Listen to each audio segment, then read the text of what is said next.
First quarter is over. Have you sat down and evaluated your financials yet? Have you looked to see, are you on target? Are you moving in the right direction?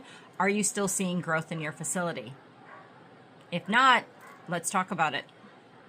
So when we talk about looking at our revenue, it's great to look at quarterly as well, because you want to make sure quarterly in this year is higher than quarterly in last year. If you did raise prices, you need to back that out to make sure that you are still moving in that right trajectory, but it's not just based on raising your prices, although that's great. We want to look at, is your business momentum moving forward? Are you gaining more clients? Now, if you're capped at clients, and so truly pretty much the only way to increase your revenue is to raise prices, that's great. I'm just saying, if you do raise prices on a regular basis, such as myself, are you kind of backing that out just to make sure that you are still in that right trajectory? Overall with gaining new clients. We never want to be stagnant. The other piece to looking at it quarterly is it just gives you that bigger bubble. You know, let's say in February, a plant closed down in your area, or there was construction in front of your facility like I endured last year. So looking at that quarterly just gives you that bigger bubble picture.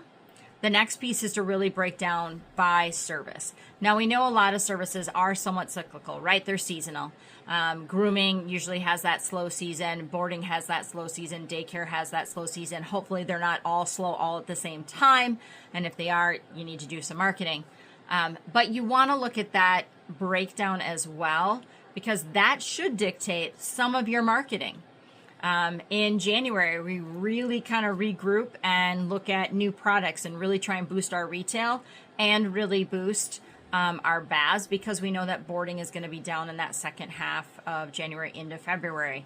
Then you want to look at pumping up, getting ready for a boost in daycare, muddy backyards. Like what are reasons that people would want to bring their dog to you for daycare? You know, preserving their backyard, getting the dog's energy out, because now we're in that cold season. Now coming into spring, what are the next steps? So preemptively saying, hey, do you want to make your dog's boarding beneficial and better for them come summer? Set them up for success by bringing them to daycare once a week over the next couple of months so they can get used to our facility and acclimate to our environment. So there's different little things that you can do to help boost those sales going into spring that maybe you wouldn't have done as a marketing tool in the winter months.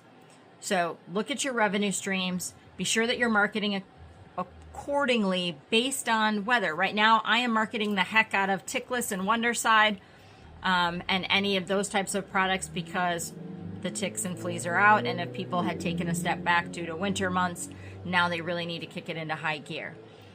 So those are super important. So really think about, what can you market now, getting people excited for bringing their dog to you or purchasing products from you.